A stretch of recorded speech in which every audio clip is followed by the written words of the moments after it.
बिस्मिल्लाहिर्रहमानिर्रहीम। How are you student? 6 class हमने exercise 5B start की हुई है अपनी मैथ की बुक काउंटडाउन की। देखें, ये मैथ की जो बुक्स होती हैं ना, गवर्नमेंट की बुक्स हों या कोई भी प्राइवेट बुक्स हों कंपनीज़ की, बेसिक चीज़ें वही होती हैं। उनको वो वैल्यूज़ या क्वेश्चंस थोड़ा सा आगे पीछे करके चेंज कर देते हैं, लेकिन बेसिक टॉपिक्स वही होते हैं, बेसिक मेथड वही होते हैं। ठीक है ना? तो इसलिए ज़रूरी नहीं है कि कोई ख़ास बुक ही आप स्टडी करें और आपको वो चीज़ें समझ में आए। वो चीज़ आप किसी भी उस लेवल की, जैसे अब आप 6 क्लास के स्टूडेंट हो, तो 6 क्लास के लेवल की कोई भी बुक होगी ना, वहाँ पे वही चीज़ें समझाई जाएंगी जो कि आपके लेवल के लिए सूटेबल हैं। ठीक है ना? क्योंकि हर लेवल पे फ़िक्स होती है कि इस लेवल पे ये चीज़ें स्टूडेंट्स को सिखानी हैं, बतानी हैं, समझानी हैं। ठीक है ना? तो उसी लेवल पे तो हर कंपनी की बुक्स में वो वैल्यूज़ सिर्फ चेंज होती हैं, बेसिक चीज़ें वही होती हैं। ठीक है ना? अब जैसे हमारा ये चैप्टर जो है इंटीजर्स का चैप्टर है, जिनको डायरेक्टेड नंबर्स भी कहा जाता है। तो इंटीजर्स को प्लस करना, माइनस करना, मल्टीप्लाई करना, डिवाइड करना और फिर उनके ऊपर डिफरेंट इक्वेशंस के थ्रू न्यूमेरिकल्स को सॉल्व करना, तो वो हर एक ने अपने अपने क्वेश्चंस बनाए हुए होते हैं। हर बुक में वैल्यूज़ तो चेंज हो सकती हैं, लेकिन बेसिक मेथड वही होते हैं। तो इस चीज़ में परेशान नहीं होना चाहिए बच्चों को कि जी ये तो हमारी बुक नहीं है, या कोई गवर्नमेंट के स्कूल के बच्चे हैं तो वो अगर कोई चीज़ सीखना चाहें अगर मेरी वीडियो से, तो उनको भी हेल्प मिलेगी। ठीक है ना? क्योंकि बेसिक चीज़ें यही होंगी। अगर आप टॉपिक सिर्फ देख लेना कि जी इंटीजर्स पे वीडियो है या इंटीजर्स वाला चैप्टर है, तो आप अपना चैप्टर जब इंटीजर वाला देखेंगे ना, तो वहाँ पर आपको वो चीज़ें समझ में आ जाएंगी अगर आप मेरी वीडियो से हेल्प लेते हैं। ठीक है ना? क्योंकि न्यूमेरिकल्स चेंज होंगे, वैल्यूज़ चेंज होंगी, लेकिन बेसिक चीज़ें वही होंगी। तो हमने जो ये काउंटडाउन की बुक शुरू की हुई है, इसमें मैंने एक्सरसाइज 5B स्टार्ट की हुई है। इसके हमने क्वेश्चन 4 कर लिए थे। नेक्स्ट 5 क्वेश्चन आज मैं आपको करवाऊंगी। तो नेक्स्ट 5 क्वेश्चन में देखें, यहाँ पर है the product of the two integer -160 if one of them is 8 find the other. इससे पहले वो सम दे रहा था कि दो चीज़ों का सम ये है, अगर उनमें से एक चीज़ ये है तो दूसरी फाइंड करें। तो सम का ऑपोजिट होता है माइनस करना। तो हमने उस सम में से एक चीज़ को माइनस कर दिया था, तो वो दूसरी चीज़ निकल आई थी। अब ये प्रोडक्ट दे रहा है और दो चीज़ों का प्रोडक्ट दे रहा है, और वो कहता है एक चीज़ ये है, दूसरी फाइंड करें। तो प्रोडक्ट का जो ऑपोजिट प्रोसेस होता है वो होता है divide.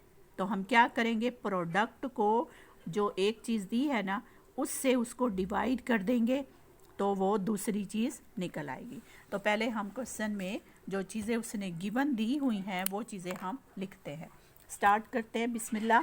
Question number 5, product. Product क्या दिया है उसने, -160। जो बच्चे यही काउंटडाउन की बुक पढ़ रहे हैं, तो प्लीज़ आप अपनी बुक्स खोल लिया करें और साथ में वैल्यूज़ देखती रहा करें। ठीक है ना? तो ये -160 प्रोडक्ट है, और उसमें से 1 नंबर जो है वो उसने दिया है वो है 8। अदर फाइंड करना है हमने। तो पहले आप इस तरह से ये गिवन चीज़ें और फाइंड जो भी करना है वो अलहदा से लिख लिया करें। अब हम इसका प्रोसेस करते हैं। तो प्रोसेस में क्या होगा वो आप देखेंगे क्या होगा जी। प्रोडक्ट हमारे पास है 160, इसको हमने अदर नंबर फाइंड करना है ना। हमने अदर फाइंड करने के लिए प्रोडक्ट को हम डिवाइड करेंगे किससे, 1 नंबर से। तो अब देखें, ये माइनस का साइन है और नीचे वाले के साथ कोई साइन नहीं है, तो वो प्लस का होगा, जाहिर है। तो अब हम इसको डिवाइड करेंगे। 8 1 ज़ा 8, 8 2 ज़ा 16, ये 0 ऊपर चला जाएगा। डिवीजन के प्रोसेस में हम यूँ कैंसलेशन भी करते हैं, ठीक है ना, सेम टेबल पर उसको कैंसिल कर देते हैं। तो ये 8 के टेबल पर कैंसिल हो गया, 8 1 ज़ा 8, 8 2 ज़ा 16 और ये 0 ऊपर चला गया। माइनस का साइन जाहिर है उसके साथ लग जाएगा, ठीक। अब हमारे पास आंसर आ गया -20। तो जब मैंने आपको डायरेक्टेड नंबर को ऑपरेट करने के लिए एक जनरल लेक्चर दिया था, मेरा वो वीडियो आप ज़रूर देखें कि जब डिफरेंट साइन डिवाइड हो रहे होते हैं तो आंसर के साथ माइनस आता है। मल्टीप्लाई या डिवाइड दोनों के लिए सेम मेथड था कि डिफरेंट साइन जब डिवाइड या मल्टीप्लाई होते हैं तो आंसर के साथ माइनस आता है। सेम साइन डिवाइड या मल्टीप्लाई होते हैं तो आंसर के साथ प्लस आता है। ये बात आपने दिमाग में बिठा लेनी है और उसको रट लेना है इस बात को, तो फिर आपको ये चीज़ कभी भी मुश्किल नहीं लगेगी। ये था जी इसका क्वेश्चन नंबर 5। प्रोडक्ट दिया था, एक नंबर दिया था, अदर फाइंड करना था। तो अदर नंबर के लिए हमने क्या किया, इसको हमने डिवाइड किया है। प्रोडक्ट को 1 नंबर से डिवाइड कर दिया और हमारे पास अदर नंबर निकल आया। नेक्स्ट हमारे पास क्वेश्चन नंबर 6 है, from the sum of -5 28 subtract this. अब देखें वो सिर्फ आपको असल में वो डायरेक्टेड नंबर्स ही को प्रोसेस के साथ करना आपको सिखा रहा है, डिफरेंट वर्डिंग्स के साथ। तो अब पहले हम उसका सम निकालेंगे। सम में से फिर हमने सब्ट्रैक्ट करना है, क्योंकि उसने कहा है फ्रॉम द सम, सम में से सब्ट्रैक्ट करें -20। तो पहले हम सम निकालेंगे। सम किसका, -5, इसको सम करना है, और क्या है 28, ये प्लस का है। तो इन दोनों को पहले हम सम करते हैं। तो अब ये देखें ये प्लस का साइन है और ये माइनस का साइन है। डिफरेंट साइन जब ऐड करने को कहे तो हम असल में माइनस कर रहे होते हैं। तो हम माइनस करेंगे, 28 में से 5 को माइनस कर देंगे। 8 में से 5 चला जाएगा तो 3 बचेगा, ठीक है। और यहाँ क्या आ गया 2, तो बड़े का साइन लगेगा। अब बड़ा नंबर जो है 28 है, तो इसका साइन लगेगा और आ जाएगा प्लस का 23, ठीक है। माइनस किया डिफरेंट साइन को और जो बड़ा नंबर है उसका साइन हमने लगा दिया। ये आ गया इसका सम। अब उसने कहा है कि जी इस सम में से सब्ट्रैक्ट करें क्या 20 -20।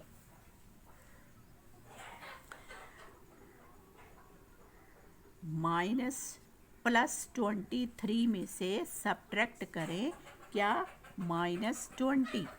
ये कंडीशन दी है, यानी ये सम था, उसमें से सब्ट्रैक्ट क्या करना है -20।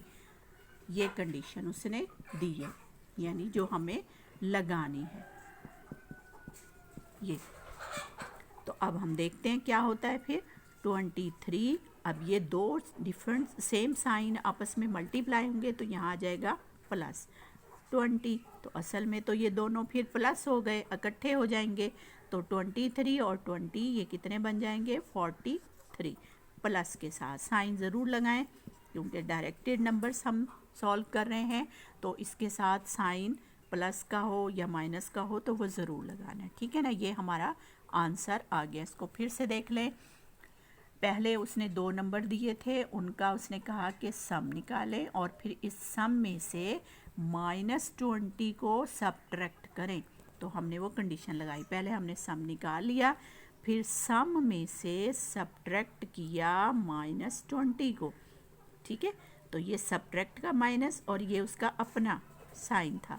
तो फिर जब सेम साइन मल्टीप्लाई हुए तो प्लस हो गए, और फिर ये दोनों सेम साइन हैं तो इनको कलेक्ट किया तो प्लस का 43 आ गया, ठीक है।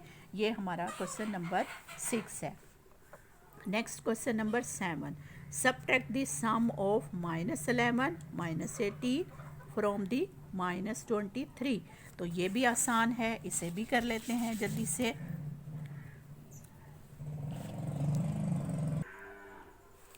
हाँ जी, नेक्स्ट क्वेश्चन नंबर 7 में वो कह रहा है subtract the sum of -11 -18 from this, यानी सब्ट्रैक्ट करना है इस सम को इसमें से।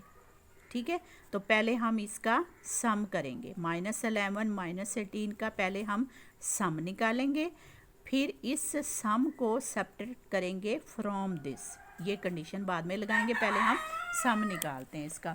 तो स्टार्ट करते हैं क्वेश्चन नंबर 7। तो हम सम पहले निकालेंगे किसका, -11 का सम निकालेंगे किसके साथ, -18 के साथ। -18 ये सम का मतलब ऐड करना होता है ना, तो इन दोनों को हम पहले सम करेंगे। तो सम करने के लिए हम इसको ऊपर नीचे रख के ऐसे इकट्ठा कर लेते हैं। ये 8 और 1 9 और ये 2, यानी ये दोनों सेम साइन के साथ इकट्ठे होके 29 आ गया। यानी ये दोनों नेगेटिव नंबर कलेक्ट होके -29 आ गए। अब कंडीशन लगाते हैं। कंडीशन जो उसने दी है कि इस सम में से, ये देखें उसने क्या कहा, सब्ट्रैक्ट सम को सब्ट्रैक्ट करें फ्रॉम -23 फ्रॉम, तो इसको पहले लिखेंगे ना, -23 में से सब्ट्रैक्ट करना है -29 को। ठीक है, -23 में से सब्ट्रैक्ट करना है -29 को।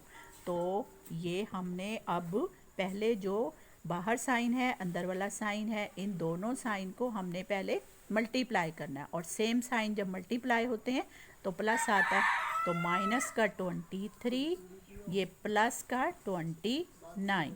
ठीक है, अब यहाँ प्लस हो गया क्योंकि दो सेम साइन मल्टीप्लाई हुए थे, तो प्लस का साइन आ गया। अब हमारे पास डिफरेंट साइन है, एक माइनस है एक प्लस है, और जब डिफरेंट साइन को हम ऑपरेट करते हैं तो असल में हम माइनस करते हैं और बड़े नंबर का साइन लगाते हैं। तो अब ये 29 है, 29 में से हम 23 को माइनस कर देते हैं, 9 में से 3 निकाल दें, क्या बच जाएगा जी, क्या बचेगा, 3 के बाद गिन ले, 3 4 5 6 7 8 9, 6 बच गया। ठीक है, और ये तो 2 2 इक्वल हो गया, यानी 6 आ गया हमारे पास। तो ये 6, अब बड़ा नंबर क्या है 29, तो इसका साइन लग जाएगा यहाँ पर। ठीक है, +6 हमारे पास after the process, after the simplification answer आ गया। ये हमारे पास इसका आंसर आ गया है। फिर से समझ लें इसकी वर्डिंग को, subtract the sum of these two number -11 और -18, इन दोनों नंबर्स के सम में से उसने कहा है सब्ट्रैक्ट करें -29। ठीक है, तो ये सम हमने ये नंबर हमने सम निकाल लिया। तो ये उसने कहा था कि जी ये सम सब्ट्रैक्ट करें -23 में से फ्रॉम दिस, तो इसको पहले लिखेंगे। बच्चे असल में यही बात कंफ्यूज करते हैं कि सम तो चलेंगे हम निकाल लें, तो अब किसको किस में से करें। तो वर्डिंग को बेटा समझा करें कि उसने क्या कहा है, सब्ट्रैक्ट सम फ्रॉम दिस, सम को सब्ट्रैक्ट कर। अब सम हमने क्या निकाला -29, इसको सब्ट्रैक्ट करना है ना हमने, तो फिर हम इसको बाद में लिखेंगे। 23 में से फ्रॉम का है ना इसने, तो फ्रॉम दिस सब्ट्रैक्ट दिस, तो यहाँ पे सब्ट्रैक्ट का साइन आएगा।